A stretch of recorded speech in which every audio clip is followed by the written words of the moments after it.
Olá, queridos, como vocês estão?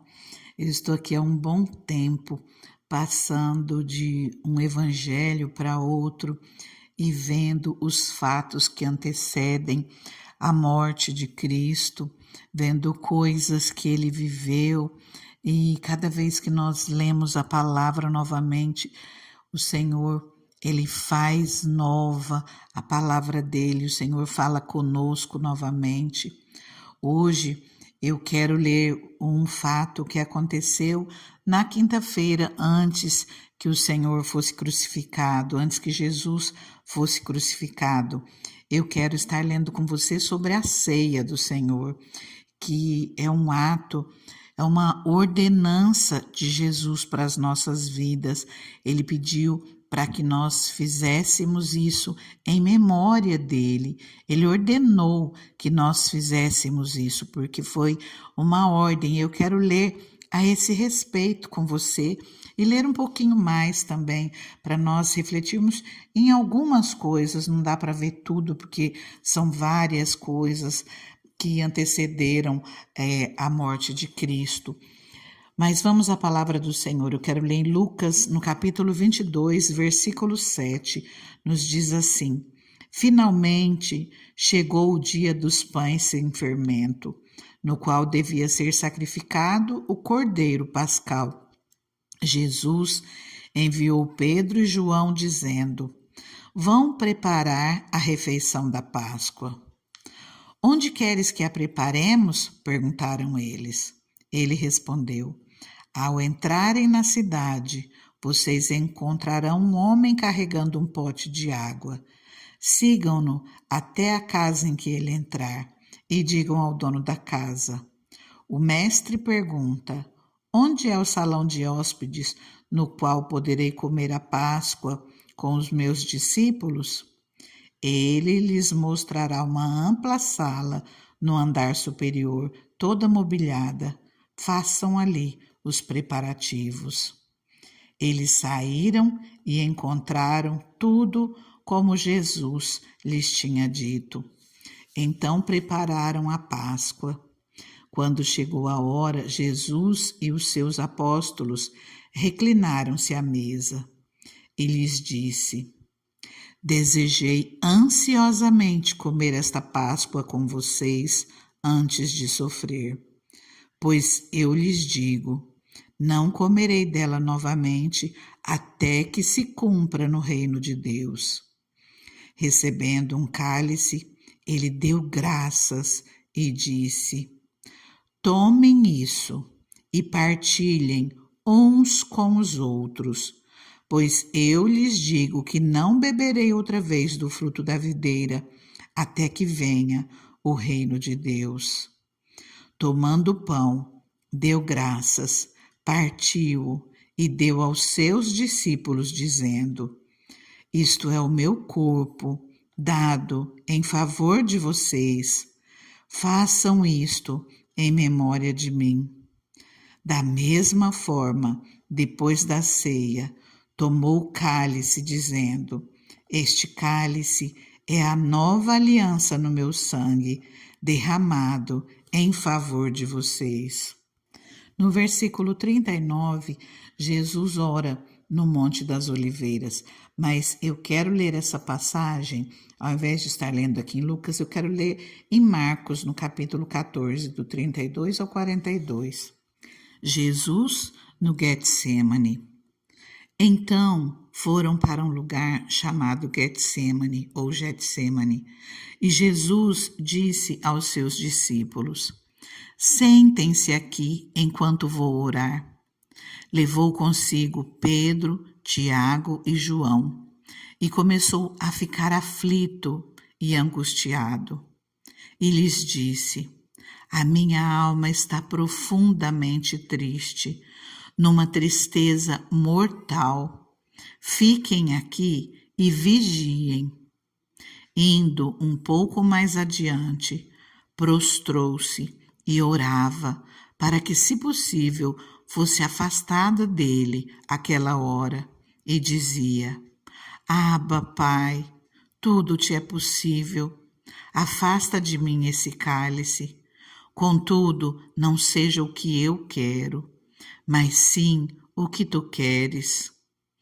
Então voltou aos seus discípulos e o encontrou dormindo. Simão, disse ele a Pedro, você está dormindo. Não pode vigiar nem por uma hora. Vigiem e orem para que não caiam em tentação. O espírito está pronto, mas a carne é fraca. Mais uma vez ele se afastou e orou, repetindo as mesmas palavras. Quando voltou de novo, os encontrou dormindo, porque os seus olhos estavam pesados. Eles não sabiam o que lhe dizer. Voltando pela terceira vez, ele lhes disse: vocês ainda dormem e descansam? Basta, chegou a hora. Eis que o Filho do Homem está sendo entregue nas mãos dos pecadores. Levantem-se e vamos. Aí vem aquele que me trai. Enquanto ele ainda falava, apareceu Judas, um dos 12. Com ele estava uma multidão armada de espadas e varas, enviada pelo chefe dos sacerdotes, mestre da lei e líderes religiosos. O traidor havia combinado um sinal com eles. Aquele a quem eu saudar com um beijo é ele. Prendam-no e levem-no em segurança. Dirigindo-se imediatamente a Jesus, Judas disse: Mestre, e o beijou. Os homens agarraram Jesus e o prenderam. Então, um dos que estavam por perto puxou a espada e feriu o servo do sumo sacerdote, decepando-lhe a orelha. Disse Jesus: estou eu chefiando alguma rebelião para que vocês venham me prender com espadas e varas? Todos os dias eu estive com vocês ensinando no templo e vocês não me prenderam. Mas as escrituras precisam ser cumpridas. Jesus, ele não negou aquilo que ele tinha que fazer, ele fez por nós. Aqui nessa passagem, nós vemos que a orelha do servo do sumo sacerdote foi decepada. No livro de Lucas 22, 51, Jesus fala basta e tocando na orelha do homem, ele o curou. Jesus restaura a orelha que havia sido decepada. Queridos, aqui nós vemos a ceia do Senhor. Nós vemos Jesus ceando com os seus discípulos. Aquele momento antes dele morrer naquela cruz pelas nossas vidas, porque aqui nós já vemos que ele foi traído por Judas e já foi entregue nas mãos daqueles a quem ele veio para aquele povo, mas aquele povo rejeitou a Jesus, eles não o receberam. Como nós vimos aqui em Lucas 22, no 15:16, fala assim, desejei ansiosamente comer esta Páscoa com vocês antes de sofrer, pois eu lhes digo, não comerei dela novamente até que se cumpra no reino de Deus. Jesus, ele ansiava por celebrar essa Páscoa com seus discípulos, pois era a última ocasião antes de ser sacrificado como o perfeito Cordeiro Pascal, cumprindo assim esse sacrifício para todos sempre. Jesus não participaria de mais nenhuma refeição pascal antes da vinda do reino futuro. Depois renovaria a comunhão com os que no decurso das eras tivessem comemorado a ceia do Senhor. E por fim, a comunhão será consumada nas grandes bodas messiânicas do futuro. Hoje, eu e você temos a oportunidade de cumprir essa ordenança que o Senhor nos dá, porque ele diz, fazei isto em memória de mim.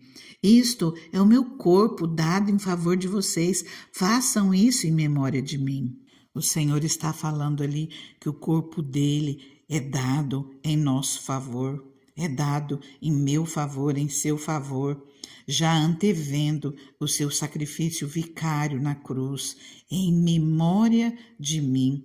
Assim como a Páscoa era uma constante lembrança e proclamação de como Deus redimira Israel da escravidão egípcia, assim também observar essa ordenança de Cristo serviria de lembrança e de proclamação de como os crentes haviam sido libertos da escravidão do pecado mediante a obra expiatória de Cristo na cruz, pela minha vida, pela sua vida, que nós possamos sempre fazer esse ato, celebrar a ceia do Senhor, assim como aquele povo celebrava como ordenança que Deus havia mandado, que nós possamos celebrar e lembrar daquilo que Jesus fez por mim e por você. Queridos, e ali no jardim do Getsêmani, Jesus enfrentou a maior batalha da sua vida. Ele sabia que seria preso, que seus discípulos o abandonariam, estava ciente de que seria ridicularizado, cuspido, esbofeteado, de que ia sofrer, agonizar, morrer na cruz. Ele orou, batalhou, clamou a Deus, até que o seu suor se transformou em gotas de sangue. Imagina o tamanho do estresse para que isso venha acontecer. É algo muito terrível no corpo. Ali, no jardim do Getsêmani, Jesus usou a arma da oração para lançar uma ofensiva contra o inimigo antes da batalha final. Os discípulos também enfrentaram uma grande luta espiritual. Jesus os advertira naquela mesma noite de que eles se espalhariam pela região, de que todos iam abandoná-lo, deixá-lo sozinho. Porém, quando Jesus voltava, os achava dormindo. E perguntava: por que vocês estão dormindo? Levantem-se e orem para que vocês não caiam em tentação. O Senhor fala 1, 2, 3 vezes, porém, enquanto falava, chegaram os soldados romanos e o sumo sacerdote guiado por Judas, e a batalha começou. Os discípulos viram envolvidos no calor do combate sem estar preparados. Como resultado, naquele momento eles não foram capazes de se manter em pé. Naquele momento eles foram derrotados. Jesus, ele nos chama a atenção, vigiem e orem. E ele fala e repete, e olha só, primeiro ele manda vigiar, imagina o tamanho da importância, vigiem e orem, que nós possamos ser vigilantes em todo o tempo, que nós possamos ser vigilantes nas nossas ações e que nós oremos para nós estarmos fortalecidos para a batalha que nós travamos em cada dia. Amanhã nós falamos mais sobre Jesus. E eu convido você a orar comigo nesse momento e continuar orando, porque o nosso tempo é curto. Deus soberano, Deus maravilhoso, Deus de toda honra, toda glória, todo louvor, todo domínio, todo poder. Ah, Jesus maravilhoso, nós acabamos de ler a Tua palavra, Senhor. O Senhor nos amou tanto e foi tão difícil o Senhor passar por isso, que o Senhor clamou a Deus e falou: Senhor, se possível, afasta de mim esse cálice, porque o Senhor sabia tudo aquilo que o Senhor teria que enfrentar. Em cima de ti, Senhor, estava além da morte, além de todo o sofrimento, o peso dos nossos pecados, Senhor. Só o Senhor sabe o tanto que isso lhe custou. Senhor, e nós te agradecemos, Pai, pelo teu infinito amor, porque apesar de tudo, Deus, apesar de todo o sofrimento, o Senhor disse ao Pai: faça não a minha vontade, mas a tua, seja feita a tua vontade. E Deus teve que se segurar para não atender o seu pedido, por amor a nós, para que hoje, através de ti, Senhor Jesus, nós possamos ser chamados de filhos, nós possamos ser adotados como filhos, nós tenhamos herança junto contigo no reino de Deus. Jesus, nós te agradecemos por tudo, nós te pedimos perdão por todas as nossas falhas, por todos os nossos erros, e que nós possamos ser dignos, que nós possamos ter uma vida santa, para honrar tudo aquilo que o Senhor fez por nós naquela cruz, até o dia que nós nos encontrarmos, até o dia que nós pudermos participar dessa ceia especial, das grandes bodas messiânicas que um dia haverá nos céus. Senhor, esteja conosco, Pai. Continua, Senhor, com essa vida que está aqui orando comigo e a abençoe de maneira especial. Nós te agradecemos por tudo. Querido, fica com Deus, fica na paz, o Senhor é contigo.